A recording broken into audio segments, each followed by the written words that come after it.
Alors, donc, oui, c'est un micro, c'est bien.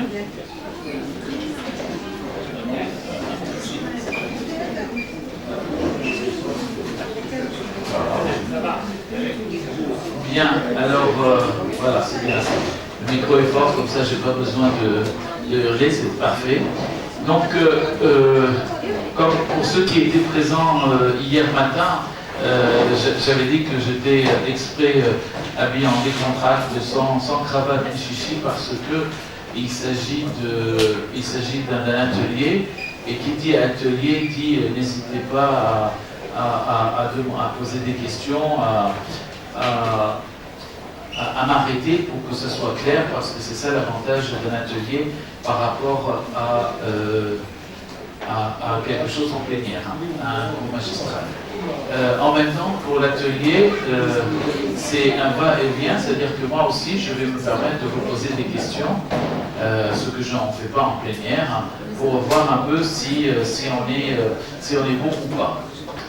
Alors, se pose la question en échographie, de les 2 jours qu'on va rester ensemble, sur qu'est-ce qu'il faut voir. Est-ce que tout ce qu'on peut voir, on doit le voir? Autrement dit, c'est pas parce que quelqu'un vous dit je regarde toujours le nerf optique au second trimestre qu'il faut systématiquement que vous regardiez le nerf optique au second trimestre. Ce n'est pas parce que quelqu'un vous dit on peut voir le chiasma optique ou la tige pituitaire qu'il faut systématiquement regarder la tige pituitaire. Pourquoi je dis ça? C'est parce que quand on va faire la checklist de ce qu'on va faire, eh bien, il faut quand même qu'on sache se limiter. C'est-à-dire que le commandant d'un avion, souvent on compare l'échographie à l'aviation civile. Le commandant d'un avion, systématiquement avant de monter dans son avion, il a effectivement une checklist à faire. Mais cette checklist ne va pas aller regarder si les toilettes de la cabine de l'économie est en marche. Même si techniquement il pourrait le faire. Même si on dit c'est important que les toilettes marchent dans un avion, mais lui, ce qui l'intéresse, c'est l'essentiel qui va un peu changer son plan de vol. Et c'est exactement ce qu'on va avoir en échographie, c'est-à-dire on va voir les choses qui vont changer notre plan de prise en charge de la grossesse. Donc c'est pour cette raison-là, donc aujourd'hui, ce soir, on va faire beaucoup le premier trimestre, et j'ai appelé ce topo premier trimestre les nouveaux concepts, ce qu'il faut voir et ce qu'on peut faire pour changer le déroulement de suivi de la grossesse. Alors, comme vous savez, le Comité national technique d'échographie dite de dépistage avait donc donné ses orientations pour l'échographie de dépistage en 2005. Et puis en 2010, ce même CTE qui ne s'appelait plus donc de dépistage a donné son échographie à visée diagnostique. Et puis l'ACNEOF, plus récemment, le 14 juillet 2016, a donné ses recommandations. Ces recommandations, bien sûr, ils ont tenu compte de l'avis des leaders d'opinion, mais il y a des leaders qui ont dit non, nous on veut un dépistage minimaliste, le minimum qu'on peut avoir. D'autres, ils ont dit non, il faut systématiquement voir tout au premier trimestre parce que comme ça on est tranquille. Et troisièmement, il y a des gens qui ont dit il faut mesurer le BIP, il faut mesurer le DAT, il faut mesurer l'ampleur cardio-caudale, il faut avoir d'autres images, et c'est vrai que quand vous allez en France, vous allez avoir des centres qui vont avoir quelque chose comme 35 à 40 clichés au premier trimestre, alors qu'il n'y a que 3 clichés qui sont nécessaires au premier trimestre. Donc, il faut quand même faire très attention, parce que les gens ont plus peur du faux négatif que du faux positif. Or, il y a des dégâts aussi importants dans le faux positif que dans le faux négatif. Tout le monde a peur de louper, je ne sais pas, une agénésie du 5e doigt gauche, quitte à inquiéter les patients et à faire des échographies qui durent plusieurs minutes, voire plusieurs heures, et ça c'est pas bien. Donc, je ne vais pas m'attarder sur le bilan morphologique. même si vous ne faites pas partie du CFEF, vous pouvez aller sur le site du cfef.org et vous pouvez télécharger ceux dont on a besoin pour la CNEOF. Je vous raconte une petite histoire. Dans un pays autre que le Maroc, mais en Afrique du Nord, il y a quelqu'un qui m'a dit « je veux faire partie du collège ». Oh, j'étais très content, il peut y aller. Et il m'a dit « ben voilà, je viens en tant que membre associé et le collège me demande une copie de mon modèle de compte-rendu du premier, du second, du troisième trimestre en dépistage ». Et je dis « oui, c'est le minimum qu'on peut exiger pour faire partie du collège ». Et il me dit « mais moi, je ne fais jamais de compte-rendu ». Eh bien, je vous dis, tu ne feras jamais partie du collège parce que on ne peut pas t'accepter au collège. Un minimum est requis parce que sinon, c'est quand même la porte ouverte à plein de choses. Et vous voyez, même ce compte rendu. Ce garçon était sincère. Et me dit, à quoi ça sert le compte rendu? Je suis pas certain de moi que ça sert à quelque chose. Et je dis, mais pourtant, c'est quand même le organe de communication entre les médecins. Il ne peut pas envisager un compte rendu. Tu ne peux pas faire une césarienne sans faire un compte rendu de ta césarienne. Or, pourquoi tu ferais l'écho sans compte rendu d'écho, quoi? Et donc, ce compte rendu, vous pouvez le télécharger facilement. Et vraiment, même si vous êtes encore au compte rendu par Word, eh bien, vous pouvez le faire et faire une copie Word. Et c'est du copier-coller. Vous avez tout. Vous voyez, je ne reviens pas là-dessus. On va revenir dans le courant de la soirée. Et donc, voilà, par exemple, longueur crânio-caudale, diamètre du pariétal, c'est resté. Quatre points importants pour la morphologie: le contour de la boîte crânienne, l'absence d'anomalie de la ligne médiane, la paroi abdominale antérieure pour dépister les cellules épiphalocètes et la paroschisis, et la présence des 4 membres comprenant chacun 3 segments. Et chaque mot veut dire ce que ça veut dire. 3 segments, ça ne veut pas dire qu'il faut compter le nombre des doigts. On parle de volume amniotique, d'aspect du trophoblaste, et puis la clarté de la nuque. Vous la mesurez, mais le calcul de risque, il ne peut se faire qu'en accord avec la patiente, c'est-à-dire il faut que la patiente soit d'accord pour avoir un risque calculé de trisomie 21, et donc c'est d'où toute la réflexion là-dessus. Donc, si on va systématiquement dans votre compte rendu, il faut votre nom, votre prénom, votre adresse, votre numéro de téléphone et donc votre signature à la fin. Il faut le nom, prénom et date de naissance de la patiente. Il faut l'identification du demandeur d'examen si c'est quelqu'un autre que vous. Et en France, on exige le type de la machine et l'année de mise en circulation et non pas l'année de la dernière révision. Et dans le prochain arrêté sur l'échographie fœtale en France, il y aura une obligation de tous les Français qui ont un échographe de faire un entretien et d'avoir un certificat de conformité par le constructeur comme quoi leur machine est conforme, en plus de l'ancienneté. Ça tient compte de remboursement, je pense. Oui, c'est le remboursement, c'est-à-dire que jusqu'à maintenant on ne l'a pas pratiqué, mais on dit que si la machine est ancienne et ou si elle n'est pas entretenue, le remboursement est divisé par 2. Le prix du remboursement pour le médecin. Ancienne, vous dire Plus de 7 ans. Plus de 7 ans, parce qu'on dit que 7 ans c'est beaucoup pour un échographe. En revanche, l'entretien doit être annuel, c'est-à-dire qu'il faudrait fournir. Autrement dit, certainement que dans un premier temps, on ne va pas demander au médecin de fournir le certificat systématique parce que ça fera trop de choses à faire au service de la sécurité sociale. En revanche, quelque chose qui est très important, c'est que si jamais il y a une plainte, l'expert, dans la mesure où c'est dans les textes, va vous demander les certificats d'entretien. Vous voyez ce que je veux dire? Et ça, l'expert, pas parce que c'est un salopard, c'est que l'avocat en face va lui reprocher si jamais il ne respecte pas la loi, il va dire attendez, si l'État a dit qu'il faut un entretien, c'est pas vous, expert, qui allez dire non. Vous voyez ce que je veux dire? C'est-à-dire que nous, par exemple, pour protéger les gynéco-obstétriciens, au départ ça a été mal apprécié par les obstétriciens en France quand j'ai fait ça, j'ai dit qu'il fallait au moins 300 examens de dépistage par an. Et il y a des gens qui m'ont dit, mais moi je ne veux pas parce que je ne fais pas 300. Alors on a changé la loi dit de l'ordre de 300.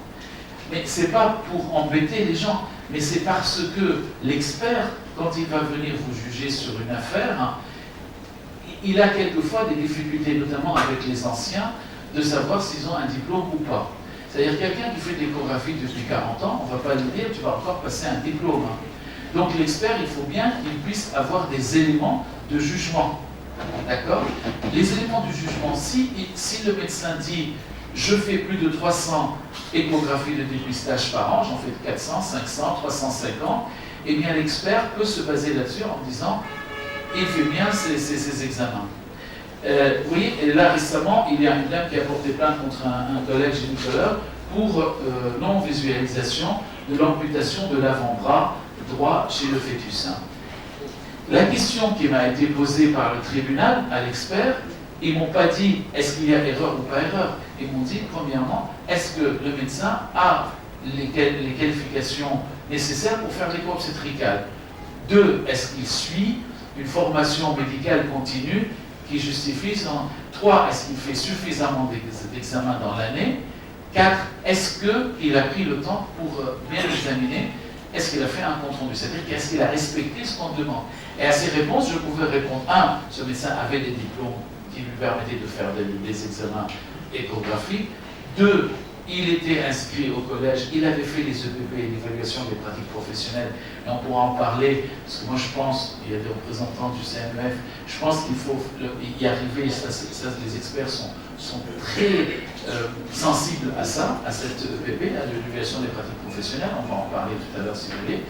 3, il a participé à des congrès et des formations, c'est pour ça que je vous incite à aller à des congrès, à prendre le certificat comme quoi vous étiez à congrès. 4, j'ai vu sur ces clichés qu'il a passé 20 minutes à l'examen. 5, il a fait son compte rendu.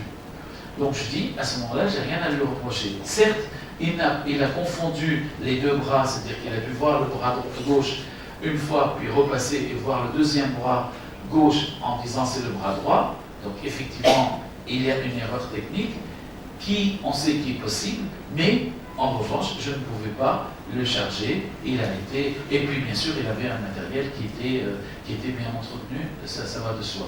Vous voyez, donc vous ne pouvez pas. En revanche, à la limite, il y aurait une plainte pour une cardiopathie extrêmement rare, non visible par un échographiste, mais qu'il y a une plainte et que je vois que ces machines ne sont pas entretenues, qu'il n'a pas fait le PP, qu'il ne fait pas de compte rendu comme il faut, qu'il a fait l'examen rapidement, même si la malformation en soi était extrêmement difficile à voir, je suis quand même obligé de rendre un rapport en disant il ne respecte pas globalement ce qu'on lui demande. Vous voyez là la différence, hein? Et donc ça c'est très important, et je pense que il y a, alors, c'est même pas une question que le Maroc suit la France dans son évolution, il y a une mondialisation, et qu'aujourd'hui il n'y a plus France, États-Unis, Angleterre, Maroc, Algérie, Tunisie, il y a une évolution à cause d'Internet, à cause de tout ce qui est information, et ce qui se passe dans le monde va se passer au Maroc. Quelle que soit la culture, on ne peut plus dire ça va arriver que. Alors, en France, on disait les choses qui sont aux États-Unis, ça va arriver dans 20 ans chez nous. Ça, c'est terminé maintenant, il y a une mondialisation, et je pense que vous allez être tous concernés très rapidement. Quoi, hein. On va passer vite sur le minimum demandé au premier trimestre. Donc, le nombre de fœtus, là encore, par contre, vous voyez, ça, c'est ce qu'on appelle. Quand j'étais étudiant en 4e année de médecine, il y avait un professeur à Tours qui s'appelait Grenier, qui enseignait les maladies infectieuses, et il mettait les questions en A, B et C. C'est-à-dire qu'il mettait dans le programme qu'il y avait des items qui étaient rang A, et donc quand c'était rang A, vous n'aviez pas le droit de vous tromper. Si vous vous trompez, l'examen était 0. Et puis il y avait les rangs B et les rangs C.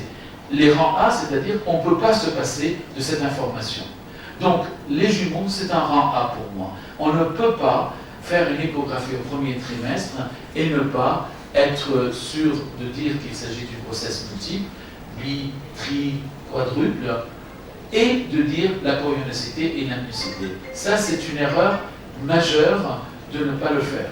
Donc là, effectivement, c'est un rang A, c'est-à-dire que si vous faites une échographie au premier trimestre et vous dites c'est une bicoriale, et vous renvoyez la dame, et la dame revient à 18 ou 19 semaines avec un STT, et c'est trop tard pour la traiter, là, il y a une relation de cause à effet, puisqu'on n'avait pas vu que c'était une monocoriale, que vous avez dit que c'est une bicoriale, la dame n'a pas été suivie et elle risque de perdre les enfants. Et encore pire, ce que je vous ai déjà dit, je me souviens très bien, je crois même dans cette salle, pire que de perdre 2 enfants, c'est d'en perdre un et que l'autre soit retardé mental. C'est encore pire que de perdre les deux, à mon avis. Donc, la gémellaire, on va revenir, l'immobilité spontanée, parce qu'il y a beaucoup, là encore c'est un rang A, il y a beaucoup de syndromes avec un immobilisme fœtal, immobilité fœtale, et là c'est pareil, au premier trimestre, un bébé ça doit sauter, ça doit bouger, s'il ne bouge pas, et pour sérieux, s'il a un œdème sous-cutané, il s'agit d'une pathologie grave qui rentre dans le cadre des akinésies fœtales, et là c'est quand même gênant d'attendre jusqu'au 2e trimestre pour le faire, pour faire le diagnostic. Là encore, pourquoi je vous insiste un rang A, une akinésie fœtale peut être le reflet d'une pathologie maternelle qui peut être dangereuse pour la grossesse. Vous le connaissez, par exemple, citez-moi une. Steinert.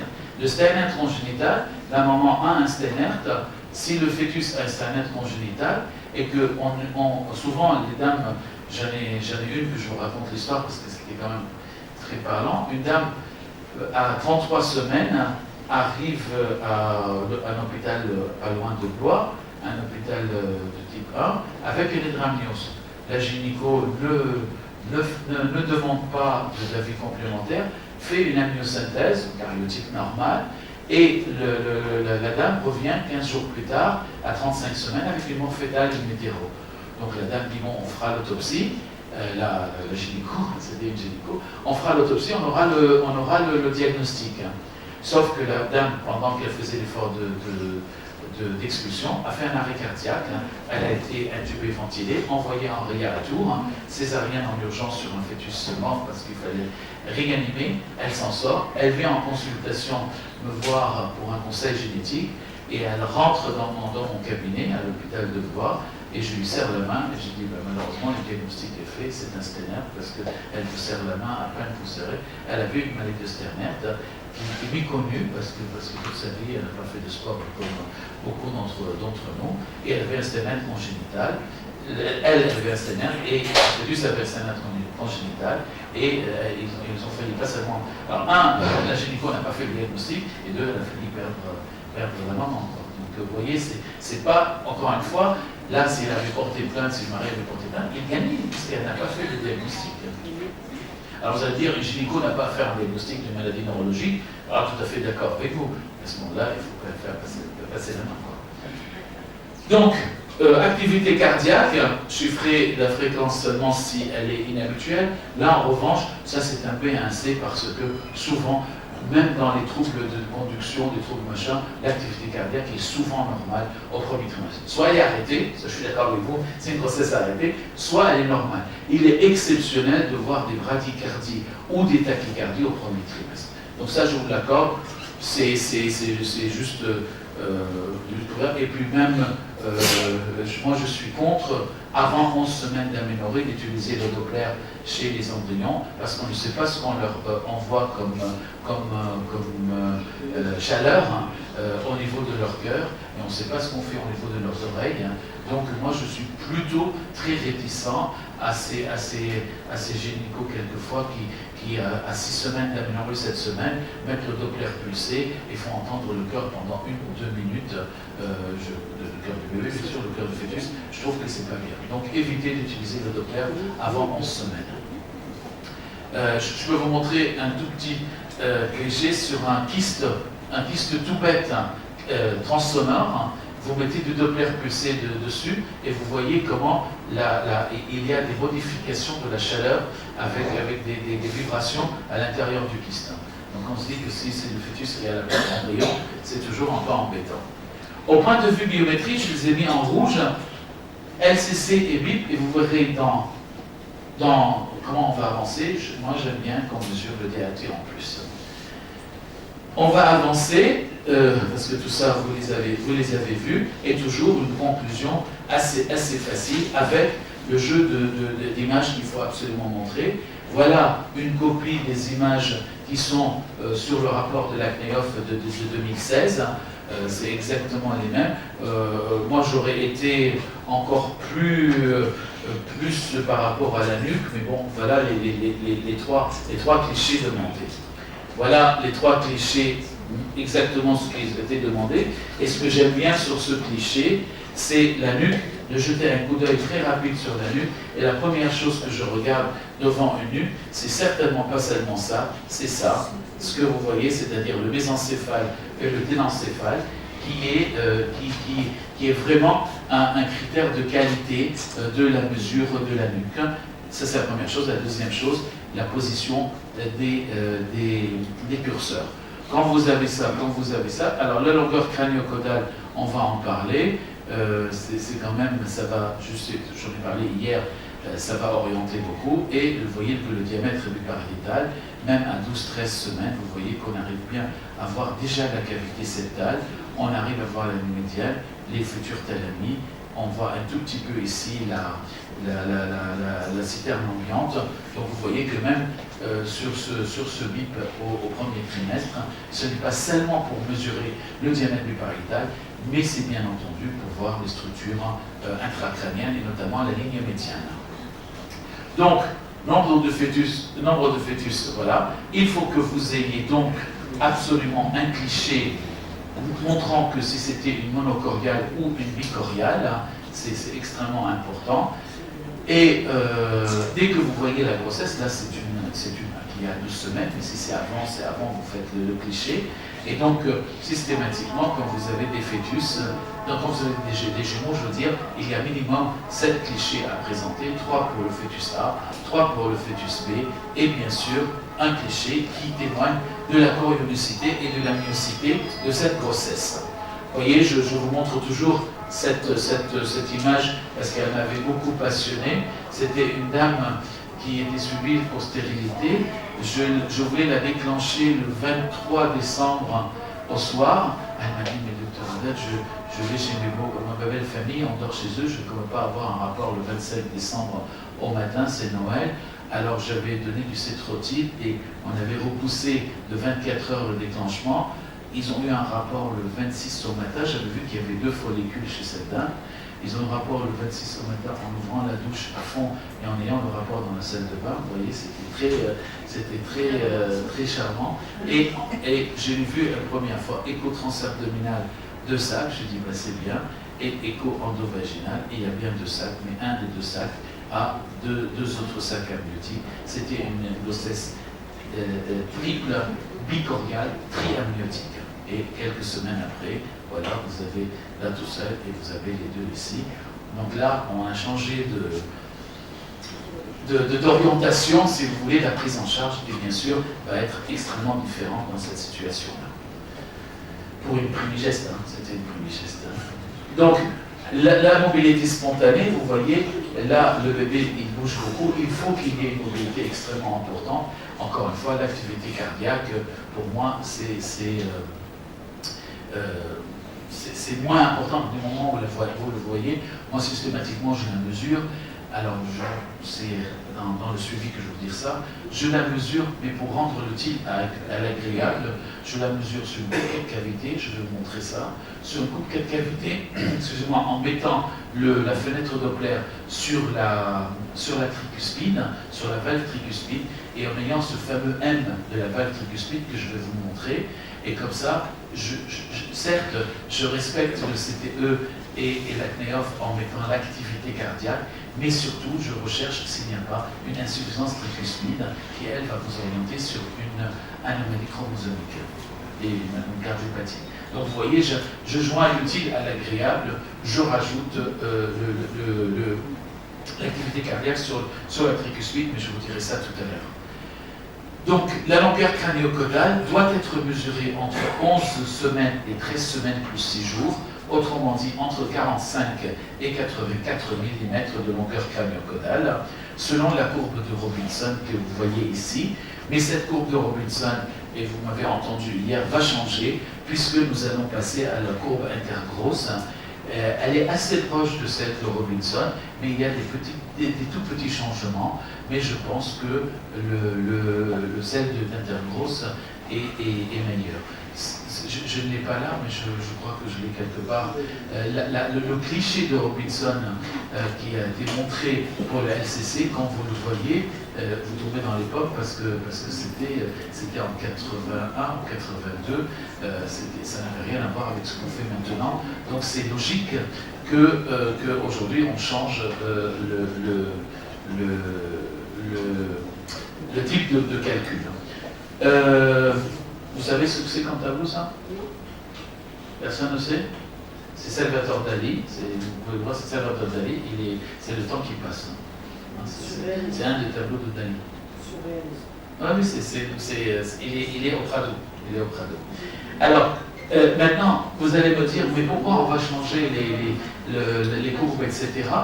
Parce qu'en fait, petit à petit, même si actuellement c'est Robinson, ce qui est important, c'est que vous respectez la courbe parce que tous les calculs de risque relatif, de ratio, sur la pape A, sur la nuque, c'est calculé sur ces courbes-là. Donc, vous allez voir une courbe et la longueur crânio-caudale va être de 60 et vous dites, on est à 12 plus 4. Et la dame vous dit, impossible, j'ai pas eu de rapport, il y a 12 plus 4. C'est pas ça qui est important. Vous dites, ok, c'est juste, vous centrez la grossesse pour pouvoir calculer vos risques après.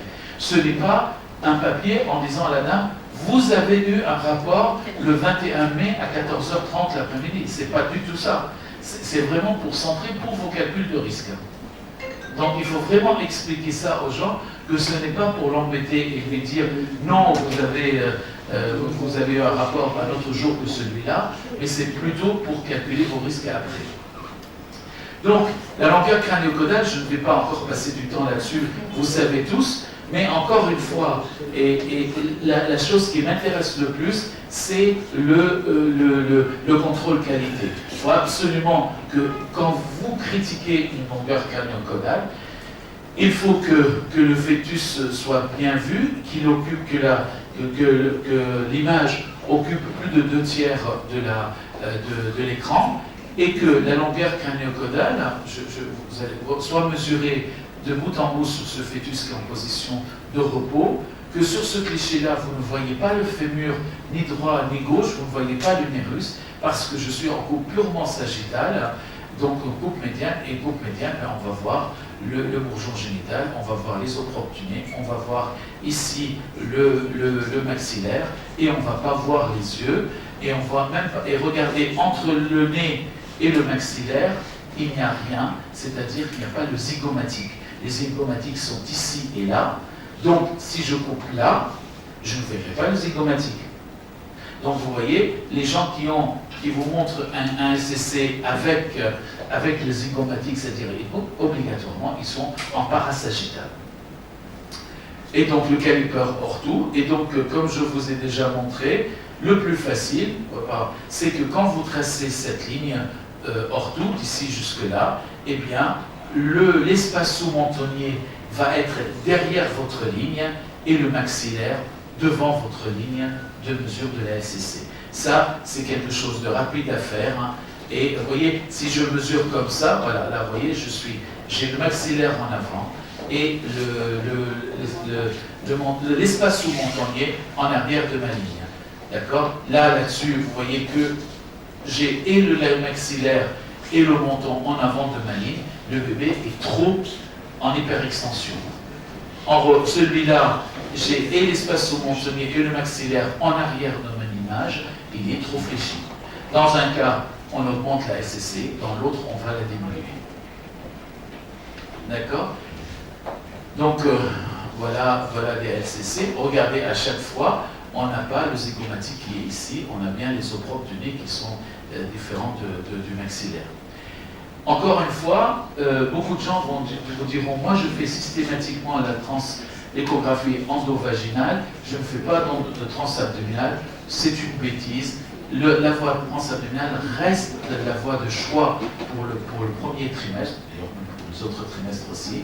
Et donc 95% de ce que vous voulez voir, vous pouvez le voir en panse abdominale. Pourquoi? Parce que vous pouvez tourner autour du fœtus. Quand est-ce que vous avez des difficultés? C'est quand l'utérus est extrêmement rétroversé, que vous êtes plutôt à 11,5-12, parce que quand il est rétroversé à 14-15, il se redresse, il est en haut. Donc vous êtes à 11,5.